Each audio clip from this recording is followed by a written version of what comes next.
Singapore has a reputation for being expensive, and if you are researching a move here, you've probably seen tons of videos online talking about the rent, but the cost of living and how quickly money can disappear if you're not prepared. I'm Jatna. I have spent the last few years living in Singapore, and in this video, I'm breaking down every major expense in real numbers so you know exactly what you are walking into and how to plan for it. Now, before we get into the numbers, I do want to be fair here because I think a lot of people online make Singapore sound far more extreme than what it actually is. You will constantly hear people say that it is insanely expensive, that it's impossible to save money here, and that everything here costs a fortune. And while there is certainly some truth to that, there's definitely some things here that are very expensive. At the same time, if you are relocating from places like London, from New York City, Sydney, even Dubai, where prices have also gone up massively over the last few years, Singapore honestly doesn't feel as dramatically different as people make it sound. Like, yes, it can be very expensive, but you've got that same kind of spectrum that you would have back at home. You can live here pretty reasonably and still have a generally great quality of life, or you can very easily spend way more than you expected. Okay, it really just depends on the kind of lifestyle that you build for yourself while you are here. And that is actually why it helps to do your numbers and just to know what you are getting into before you make the move. I've actually put it all into a spreadsheet, which I will link below so you can use for your own planning. But the biggest cost by far is housing, okay? So for example, if you are a solo professional, you're moving here on your own, you just want something comfortable to start with, you're usually looking at around 3,000 to 4,000 Singapore dollars a month to start. That will generally get you something pretty decent, maybe a little bit older, a little bit further out from the main city areas. But as you move a little bit further along in your career, maybe you are earning more, you're wanting more of a better setup, that is when people usually start looking a little bit more central, a little bit closer to the main city areas. There you are generally looking at around 5,000 Singapore dollars and up in areas like River Valley or Orchard, where everything is right around you and everything is happening. And then families are a completely different category altogether. At that point, families are usually prioritizing more space, more proximity to international schools, and just having a setup that makes day-to-day life easier as a family. So naturally, you are looking at bigger condos, sometimes even landed homes if the budget is there, of course, usually starting from around 6,000 a month in the more residential areas. And then obviously that can go up pretty significantly if you do want to reside in the more prime spots like Holland Village and Orchard and Sentosa, those kinds of places. And so once you have a number in mind for rent, the next thing to think about is everything that comes on top of the rent, okay? Because obviously there are going to be a few upfront costs that you do need to pay before you even move in. And then you have the monthly regular costs that come after that. And so one of the upfront costs is stamp duty, which is just basically a small tax that you pay when you're signing your lease. It's usually a few $100s, nothing too scary, but it does go up depending on your rent and how long you're signing for. And then you have the agent's fee. Possibly you could be paying agent's fee, which is exactly what it sounds like, what you pay the agent, what you pay the person who helped you find your home. That could be anywhere from half a month to a full month's rent, depending on how it's structured. And then, of course, you have the security deposit. In Singapore, most landlords will ask for about 2 to 3 months up front, just as a safeguard against any damages. So before you even move in, okay, before you find your home, there is already a decent chunk of cash that you do need to have ready. And then after that, you've got your regular monthly costs. So things like your electricity, your water, your gas, things which are not included in the rent. Usually for a single person or a couple, you are looking at around $200 to $300 a month. And for families, that can obviously easily move up into the $300 to $500 range, even more, depending on usage, of course. And then another thing to think about are your everyday essentials. So things like your phone plan and your home internet.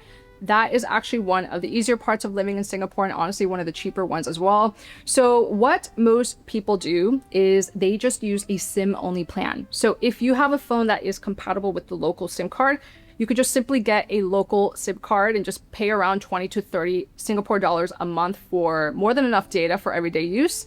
And the home internet is usually around 40 to 60 Singapore dollars a month for a very strong connection. So all in all, Rent is really the main driver here. That is the main number that you do want to nail down first. The upfront costs are just part of getting set up. And then once you are in, most of what follows is actually very predictable. Now, this next part isn't really going to apply to everyone. So if you are moving here solo or without any kids, please feel free to skip ahead. But if you are coming here with a family, schooling is generally one of the biggest costs that you do need to factor in. So unlike back home, where public education is just a given, in Singapore, obviously that is not really an option for non-citizens. So most expat families end up going the international school route and just covering the costs privately. Now, the good news is that Singapore has a very big range of international schools. There's around 50 to 60, more than 50 across the island. So there really is something for most budgets and for most preferences. On the lower end, you are looking at around 25 to 30,000 a year per child for some of the smaller and newer schools. And then as you move into the more established schools, that can easily climb into the 50 to 60,000 range, sometimes more. And then on top of the tuition, there are the extras. Transport is a very big one. Most schools run their own bus services, which are very convenient, but that does come at an added cost, usually a few thousand a year, though honestly, a lot of families just get around that by picking a house that is close by to the school or just doing their own drop-offs, if that is an option. And then there are, there's uniforms, there's extracurricular activities, school trips, after school programs, depending on what your child is involved in, which can easily add a few thousand more on top annually. So when you do add it all up, schooling can very quickly become one of the biggest expenses on the list for families, and sometimes even more than housing, which is really why it is obviously worth just trying to negotiate some level of school allowance, some level of education support as part of the package. But either way, just get it into your numbers early on so you got a clear picture of what you are working with before you make the move. And once you start thinking through the family costs, another thing that often comes up is having extra help at home. And this is actually something that is very common here. Both expat and local families do it. Life here gets very, very busy. Both parents are working usually. The kids are in school and you're just trying to keep everything in order, just keep everything together. And so having someone there to help you with the childcare and help you with the cooking and the cleaning, and just keeping the house running smoothly, it takes a lot off of your plate. And the cost is typically around $1,000 to $1,500 a month all in, which honestly, when you look at everything else, it's pretty manageable for a lot of people. And so once those things are covered, really the next big thing that affects everything else is how much tax you are paying, because obviously that changes exactly how much money you realistically have left over at each month. Now, the good thing about Singapore is that the tax system is pretty straightforward. It's very easy. So here they actually use a progressive system, which just basically means that you do not pay one flat tax rate on all of your income. Different portions of your income are taxed at different rates. Okay, so the first part of what you are earning is taxed very little or not at all, and then the rate gradually increases as your income increases, right? As your income goes up. So for example, if you are making, say, roughly 100,000 Singapore dollars a year, your effective tax rate is usually somewhere around 5 to 6% overall. It could be a little bit less, it could be a little bit more. Don't quote me on exactly that, but it's around there. And, even at higher income levels, Singapore's top tax rate sits at around 24%. And that rate, kicks in at the top of the portion of your income, not everything that you earn. So in reality, even high earners tend to keep a pretty significant chunk of what they make, often more than they were used to back home. And if you want to get a sense of what that looks like for your situation, I have linked a simple tax calculator below in the description. Just punch in your numbers and that will give you a pretty good idea. And so once you got a pretty good sense of what you're setting aside for tax each month, the next big thing worth thinking about is health insurance, okay? Because that is another very real cost to factor in here. A lot of expats do get some level of coverage through their employer, which is very great. It's definitely a great start and it helps. But what you will often find is that the company coverage isn't as always strong, right? Isn't as always comprehensive as you would hope. There can be limits, there can be exclusions, maybe certain hospitals, certain doctors are not covered, and you can still find yourself paying out of pocket for things that you did not see coming. So what a lot of expats tend to do is they choose to top that up with a private policy on the side, just to have that extra kind of layer of protection and certainty, and not have to worry if something unexpected does happen. In terms of cost, it really does depend on your overall health, your age, things like that, the kind of coverage that you're after. But just to give you a nice little idea, a solid private plan usually comes in somewhere around 3,000 to 7,000 Singapore dollars a year per person. And then obviously that can go much higher if you do want stronger, kind of more comprehensive international coverage, or if you travel regularly. It's not really something that, everyone goes for. This is optional, but honestly, when you are living overseas, when you're working full time, especially somewhere new, there's just a lot of comfort in knowing that you are properly protected if something comes up. So now that we have covered the bigger costs, so we covered housing so far, we've covered schooling, taxes, healthcare, let's get into the more everyday stuff, starting with getting around. Now, when it comes to getting around in Singapore, one thing that you will notice very, very quickly is just how easy it is. It does not take long to realize that you do not actually need a car here.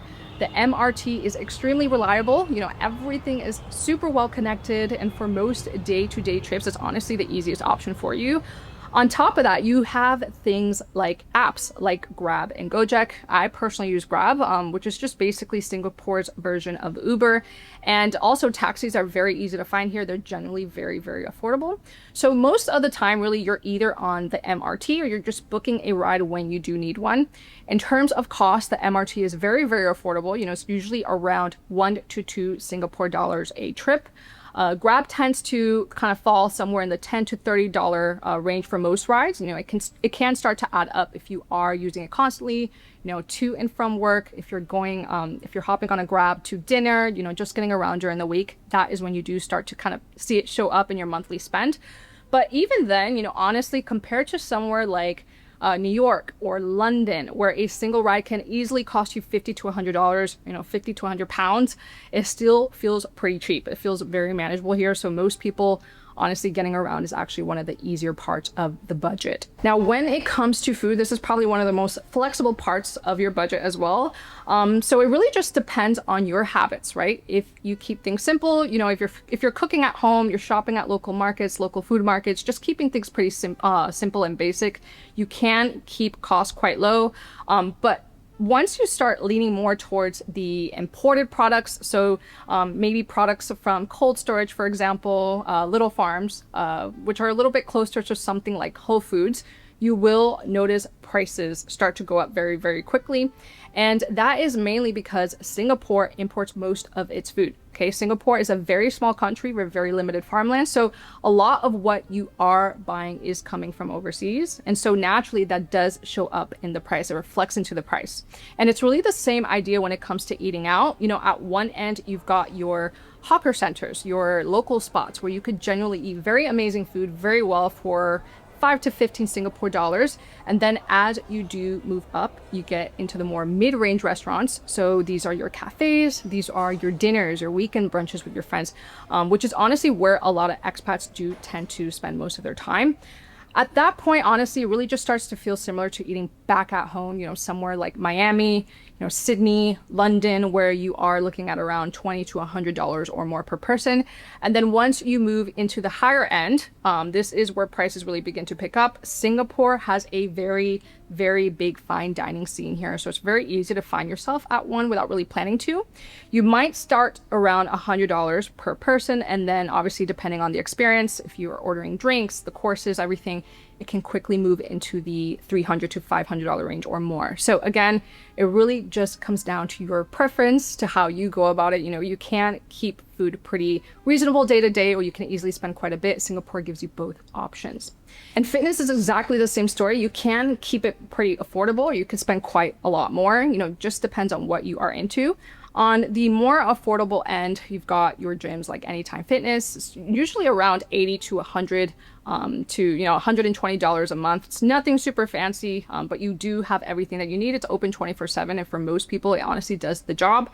And then once you move into the classes, okay, so maybe you're into Pilates, you're into spin, CrossFit, that kind of thing, that is where it does start to kind of climb up a little bit more.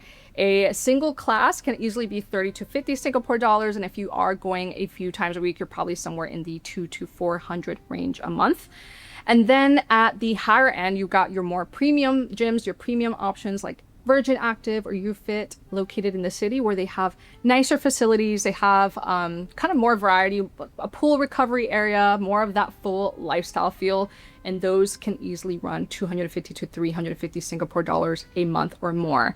So same deal, really. You can keep it pretty simple and it won't cost you much, or you can, it can become a pretty significant part of your monthly spend. It really just comes down to what works for you. So now that we have gone through all of the major expenses, so we have covered housing, we've covered schooling, helpers, insurance, tax, transportation, food, fitness, all of it.